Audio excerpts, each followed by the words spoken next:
नमस्कार आप सभी को। मैं सरिता कुलकर्णी एस्ट्रो लाइफ चैशन चैनल में आप सभी का स्वागत करती हूँ।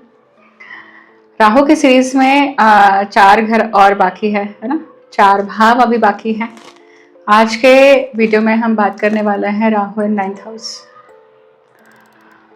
राहु इन 9th हाउस बहुत डिफरेंट पोजीशन है, बहुत अलग पोजीशन है राहु के लिए, बिल्कुल ऑपोजिट पोजीशन है। सबसे पहली बात तो कि जो भी दर्शक या जो भी श्रोता इस वीडियो को सुन रहे हैं, उनके प्रत्येक, अगर आपकी पत्रिका में 9th हाउस राहु है, वो सभी बातें आपके ऊपर लागू होगी, ऐसा नहीं है। सबसे पहले इस सूत्र को समझिए, क्योंकि ऋषि मुनियों ने सूत्र लिख के रखे हुए हैं और मैं जो भी आपके साथ में शेयर कर रही हूँ मेरा ज्ञान है ही नहीं। ये जो ऋषि मुनियों ने लिखा है वो मैं आपके सामने रख रही हूँ। तो हम यहाँ पे भृगु पद्धति के अनुसार, हम पाराशर पद्धति के अनुसार, नारद ऋषि के अनुसार जो सूत्र है उनके ऊपर बात करने वाले हैं, राइट। और ये आप सभी की पत्रिका में लागू हो ऐसा नहीं हो सकता है, याद रखिएगा।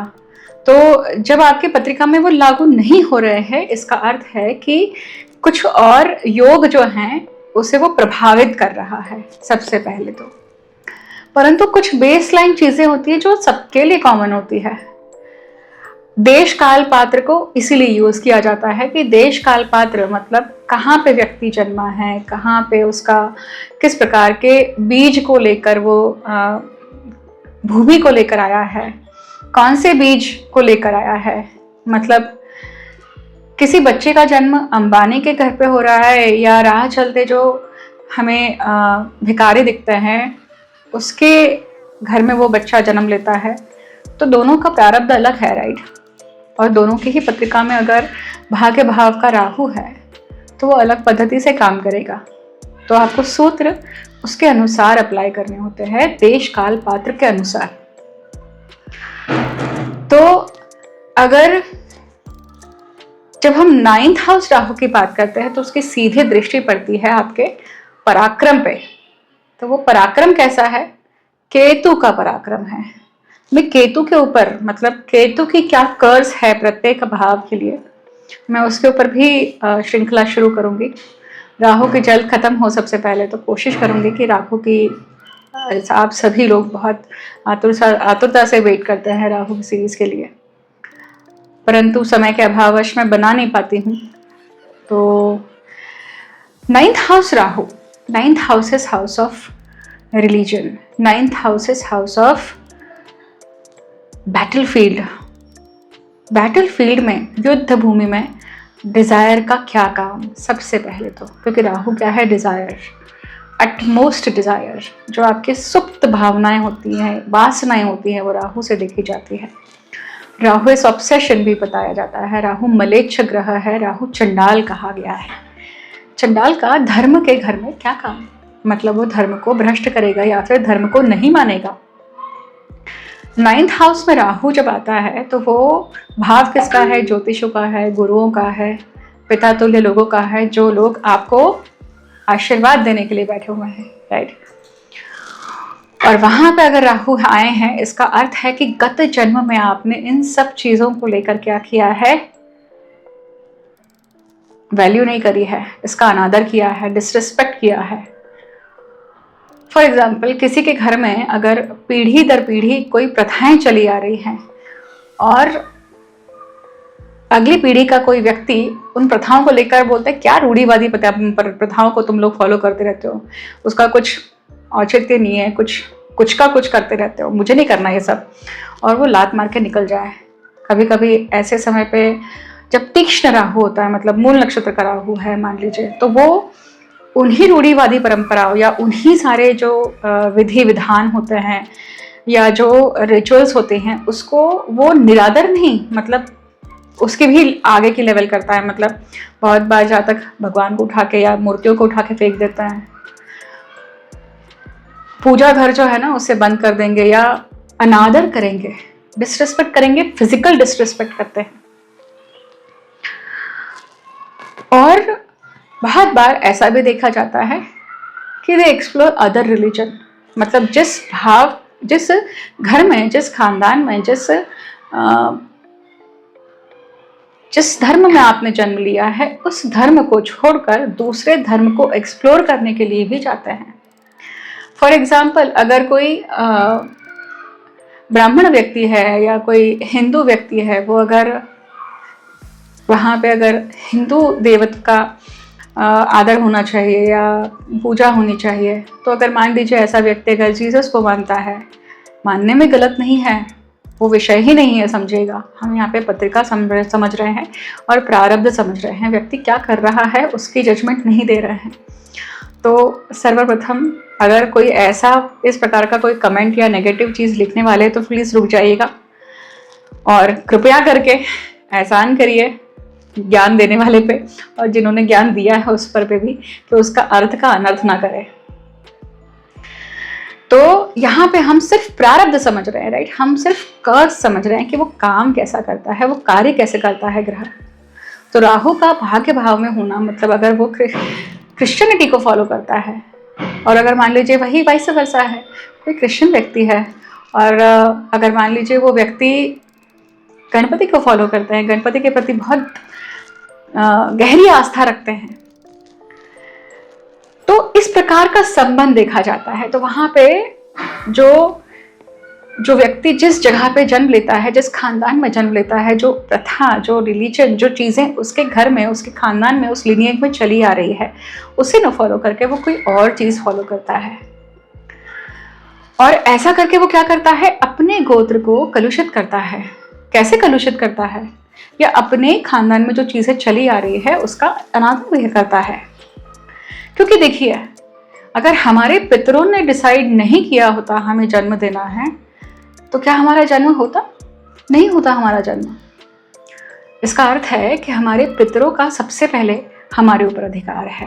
मतलब सबसे पहले थैंक और सबसे पहले ग्रैटिट्यूड उनको ही जाना चाहिए, क्योंकि उन्हीं ने ही निश्चय लिया था कि मुझे खानदान आगे बढ़ाना है, वंश आगे बढ़ाना है, और हमारी उत्पत्ति हुई। तो हमारा सबसे प्रथम ऋण जो है वो पितृ ऋण है, पितरों का ऋण है। और हम ऐसा करके सबसे पहले पितृ ऋण से ही विमुख होते हैं। अब यहाँ पे इंडिविजुअल व्यक्ति आ जाता है कि मुझे तो नहीं पसंद, मुझे तो यही अच्छा लगता है करना, मुझे तो वही आस्था लगती है। यहाँ पे आपकी बात नहीं हो रही है, यहाँ पे आपके अस्तित्व की बात हो रही है। और आपने जो गत जन्म में किया है उसी चीज या उसी बीज को आप आगे लेकर जाते हैं। तो ऐसे में क्या होता है? ऐसे में ये होता है कि आपने वही ब्रांच आगे बढ़ाई है, तो वो ब्रांच जो आगे बढ़ती है उसी का पेड़ बनता है, उसी का फल आएगा। मतलब अगर आप इस तरह के ब्रांच अलग करते हैं, तो जो आपने नींव डाली है उसमें भी ब्रांच आएगी ही आएगी, राइट। मतलब उसका भी अनादर और उसका भी निरादर होना ही है आगे चल के, क्योंकि आपने वैसे ही भाव को, वैसे ही बीज को जन्म दिया है, तो आपका आगे का वंश भी वैसा ही कुछ ना कुछ आगे बढ़ेगा। इसका विपरीत तब होता है जब ऐसा होता है और वो व्यक्ति पश्चाताप करता है और वो कहता है कि अब इस खानदान में कोई ऐसा व्यक्ति जन्म ले जो हमारे खानदान का उद्धार कर सके, जो हमारे वंश का उद्धार कर सके, हमारे कुल की परंपराओं को पुनः स्थापित कर सके। तो जब ऐसे वर को मांगते हैं, आप कोई ऐसी मन्नत मांगते हैं, इस प्रकार का कर्म करते हैं और फिर कोई संतान पैदा होती है, तो वो उद्धार करने वाली हो सकती है। ये भी होता है, परंतु इस सारी क्रिया में ना कम से कम 5 से 6 पीढ़ियां चली जाती हैं। 9वां भाव जो है वो कुलदेव कुलदेवी का भी होता है, क्योंकि 9वें भाव से व्यय भाव कौन सा है? अष्टम भाव है। अष्टम भाव क्या है? तंत्र मंत्र गूढ़ विद्या, इन सब का है।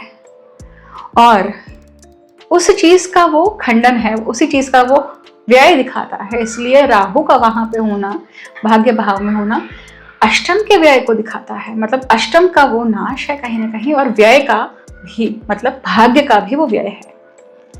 तो इस केस में क्या हो रहा है कि भाग्य व्यय होता है व्यक्ति का। मतलब राहु जब भाग्य भाव में आता है, इसलिए कहा जाता है कि आप जब मातृभूमि से दूर जाते हैं तभी आपका भाग्योदय होता है, क्योंकि आप मातृभूमि के लायक नहीं बचे हैं। उसका एक अर्थ ये भी निकलता है क्योंकि आपने मातृभूमि का ही अपमान किया है। जो आपकी मातृभूमि रही है, जो आपकी लीनिएज रही है, उसी का आपने अपमान किया है। तो अगर व्यक्ति अपने मातृभूमि में जाके अगर मंदिर बनवाए, अब वो कौन सा मंदिर बनाना है, किस चीज़ की पुनः स्थापित करना है, वो देखने के लिए आपको पत्रिका देखनी पड़ती है। पत्रिका के कर्म को देखना पड़ता है कि ऐसे कौन से